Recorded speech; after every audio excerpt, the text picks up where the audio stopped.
Welcome to my channel the eaters. આજે આપણે બનાવીશું સેવ ખમણી। એના માટે જોઈશે ચણાની દાળ, મરચું, આદુ અને લસણ। ચણાની દાળને આપણે 4-5 કલાક સુધી પલાળી લેવાની છે। પછી આપણે એક મિક્સર બાઉલમાં ચણાની દાળને નાખી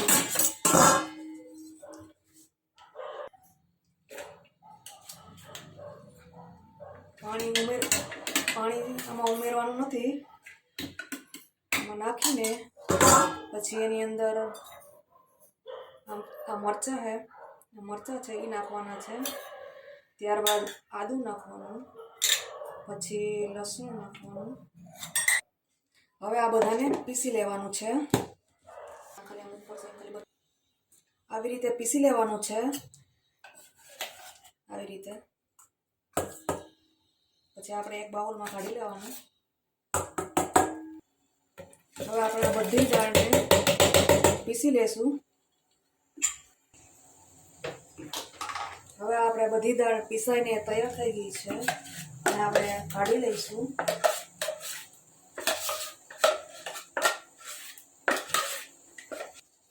આપણું બેટર તૈયાર થઈ ગયું છે। આવી રીતના આવું બેટર તૈયાર કરવાનું, વધારે પતલું નહીં કરવાનું। હવે એની અંદર નમક નાખીશું, હળદર નાખીશું, પછી થોડીક હિંગ નાખશું, પછી 1 ચમચી જેટલી ખાંડ નાખીશું। પછી એક વિસ્પરની મદદથી આવી રીતે સારી રીતે ફેટી લેવાનું છે। મેક્સિમમ 4 થી 5 મિનિટ સુધી આપણે આવી રીતના આ મિક્સરને હલાવતા રહીશું। એક જ સાઈડ હલાવવાનું છે, આવી રીતના ફેંટતા રહેવાનું 3 થી 4 મિનિટ સુધી।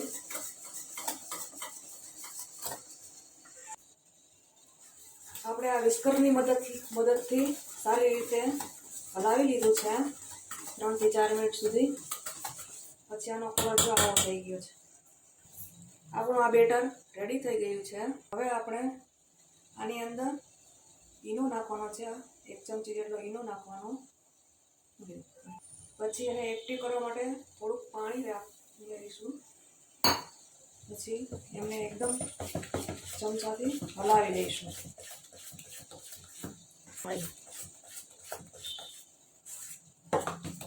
સારી રીતના હલાવી લેવાનું છે।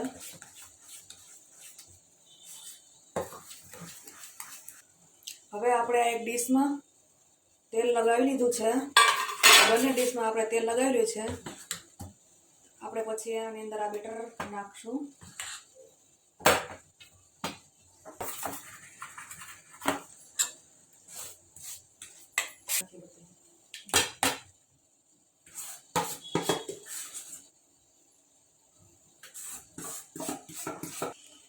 હવે આપણે આ ઢોકળિયામાં આવી રીતે પાકવા મૂકી દેશું। મેં આ ઢોકળિયાને 10 મિનિટ પહેલાં પ્રીહીટ થવા મૂકેલું હતું। હવે આપણે 10-15 મિનિટમાં આને પાકવા મૂકી દઈશું। પછી આપણે ચેક કરી લઈશું। 20 મિનિટ થઈ ગઈ છે, પછી આપણે ચેક કરી લઈશું।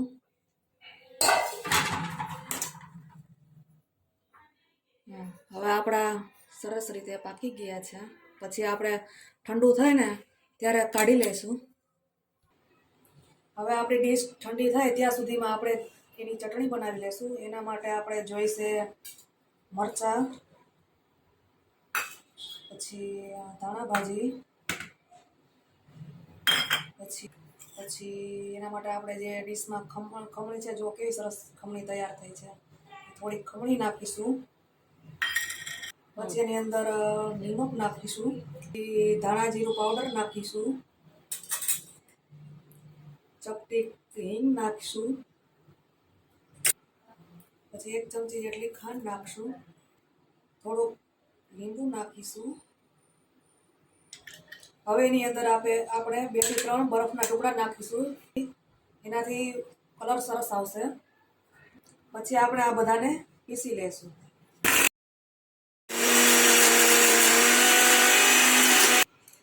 આ બેટર થોડુંક જાડું લાગે તો થોડુંક જ પાણી ઉમેરવાનું,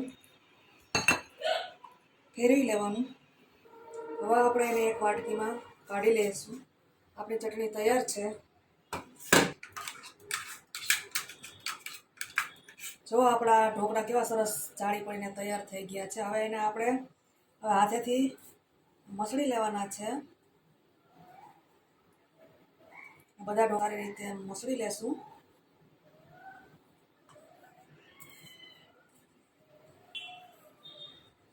આવી રીતે સારી રીતે આપણે આનો ભૂકો કરી નાખવાનો છે.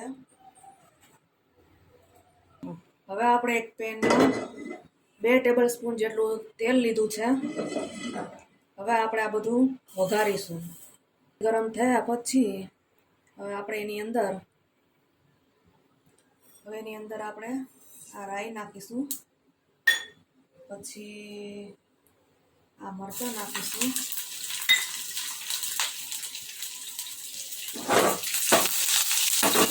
પછી આપણે એની અંદર આ લીમડો નાખીશું.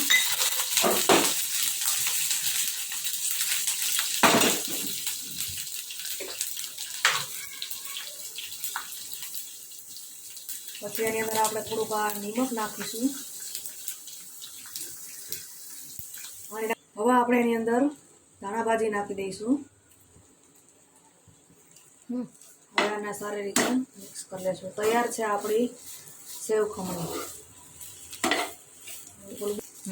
જો તમને મારા વિડીયો ગમતા હોય તો તમે લાઈક કરો, શેર કરો અને સબસ્ક્રાઈબ કરો. હવે ને આપણે એક સર્વિંગ પ્લેટમાં લઈ લઈશું.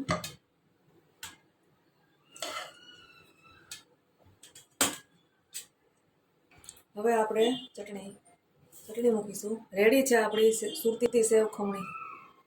Thank you for watching.